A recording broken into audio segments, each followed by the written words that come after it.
Let us in, please, Billie. We are here because this is stolen land, Billie, and we think we should be given access to your quite lovely $3 million man. Billie Eilish tried to make a statement at the Grammys, and instead, she may have sparked one of the biggest controversies imaginable.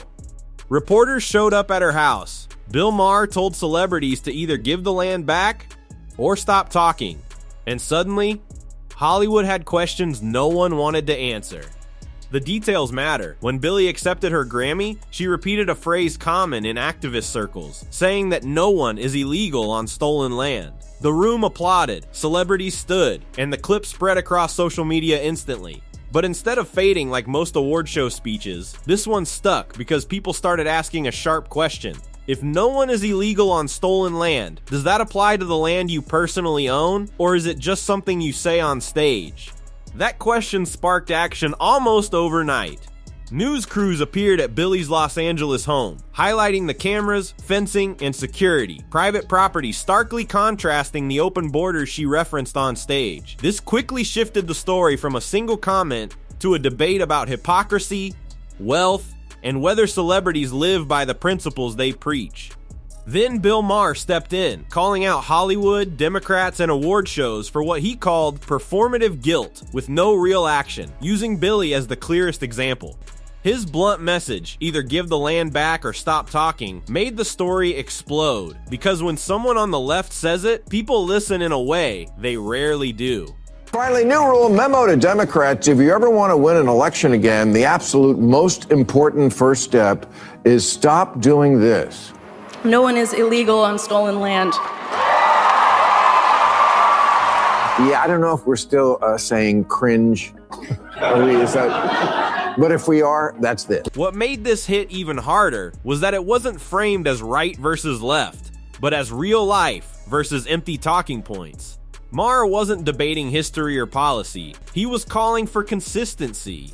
If you say land is stolen, then owning it matters. And once that idea entered the conversation, it changed how people heard Billie Eilish's speech.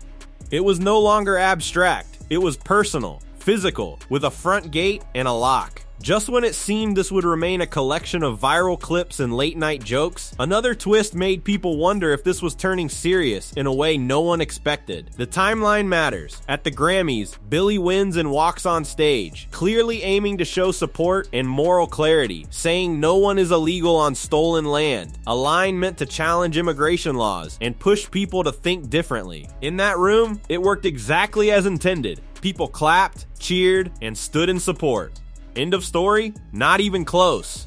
Within hours, the clips were everywhere online. Some praised her for using her platform. Others rolled their eyes, saying celebrities love statements that sound deep but cost nothing. But the story shifted when critics pointed out a stark reality. Billie owns extremely expensive property in Los Angeles, complete with gates, fences, security cameras, and privacy walls.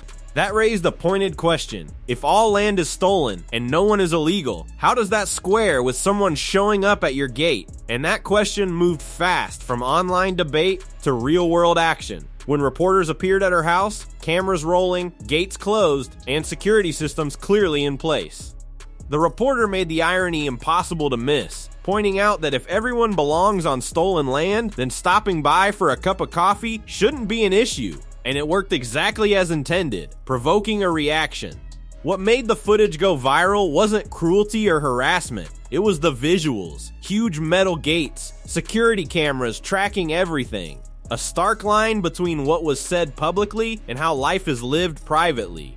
No laws were broken, no boundaries crossed, yet the image alone spoke volumes. This was no longer a slogan. It was a real border protecting a real mansion. Then Bill Maher weighed in, pushing the story into a broader debate. On his show, he called out award ceremonies for opening events with land acknowledgements, while continuing to live comfortably on that same land, labeling it cringe and bluntly stating, either give the land back or stop pretending your words mean something. And this critique wasn't coming from the political right, it was someone on the left saying enough. Once Maher framed it that way, everything shifted. The applause at the Grammys started to feel less like courage and more like groupthink, raising a bigger question.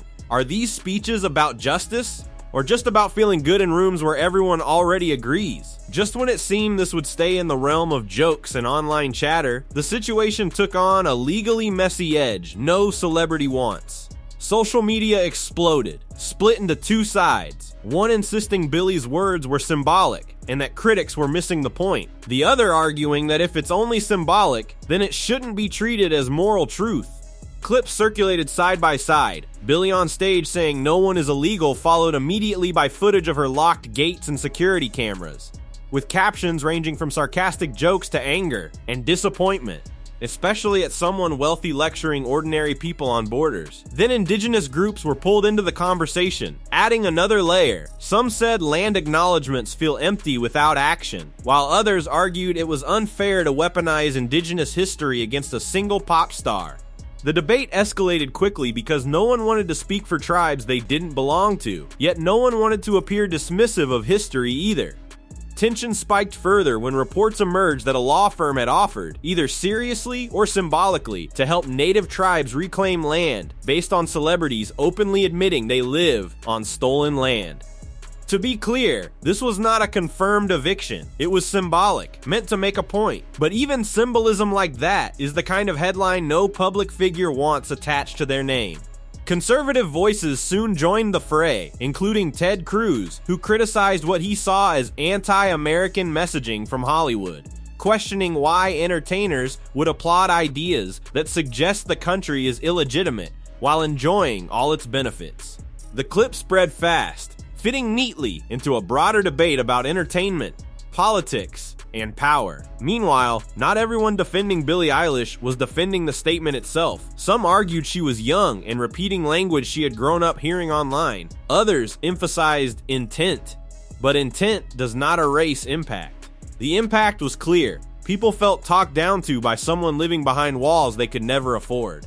As reactions mounted, one thing became unavoidable. This was no longer about immigration, but about whether celebrities understand the vast gap between their lives and the public's, and whether audiences are finally done pretending that gap doesn't matter. The context makes the story hit harder. This was not the first time an award show became a moral lecture, and it certainly won't be the last. For years, celebrities have shared political and social views in speeches, often using familiar phrases and receiving predictable applause. For a long time, that approach worked, but something has changed. Audiences are more skeptical, grappling with financial stress, the impossibility of buying a home, and a sense of insecurity that didn't exist before. And when someone with a gated mansion speaks boldly about borders and ownership, it lands very differently than it once did. It doesn't feel inspiring, it feels disconnected, performative, and, to many, painfully out of touch. It feels disconnected from real life, and there is a long history of land acknowledgements being criticized as empty gestures. Many indigenous activists have said that words without action do nothing.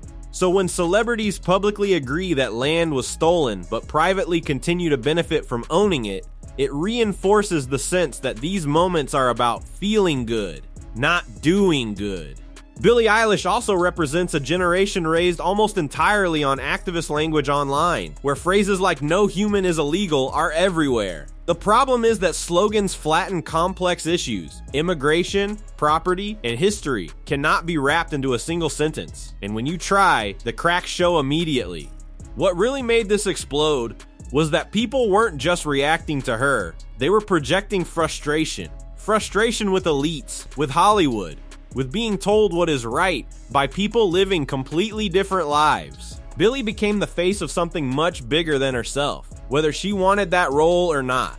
The question now isn't just whether she regrets the comment, but whether celebrities will continue making statements knowing that people no longer separate the message from the messenger. The bottom line, Billie made a statement meant to show care and awareness, and it turned into a debate about hypocrisy, wealth, and whether Hollywood actually lives by the values it preaches. This drama didn't come from bad intent, but from carelessness, and carelessness hits harder when you are rich and famous. People are simply tired of bold moral statements with no real cost attached. If you say something bold, people will test it, not emotionally, but literally, by looking at your life and asking if your actions match your words. And when actions don't match words, backlash is almost guaranteed. Do I think Billie Eilish is losing her house? No. Do I think this ends land acknowledgements forever? No. But I do think it made a lot of celebrities pause before repeating slogans, without fully considering what they actually mean. Because once you say land is stolen, ownership stops being just a talking point. What happens next is probably silence, her team will wait it out, the news cycle will move on, another story will take over. But the clip stays, and the image of those gates stays too, and once people see that contrast, they don't forget it. Now the conversation is out in the open. Was this blown out of proportion? Or did she invite the backlash by making such a sweeping claim? Either way, this discussion isn't going away anytime soon.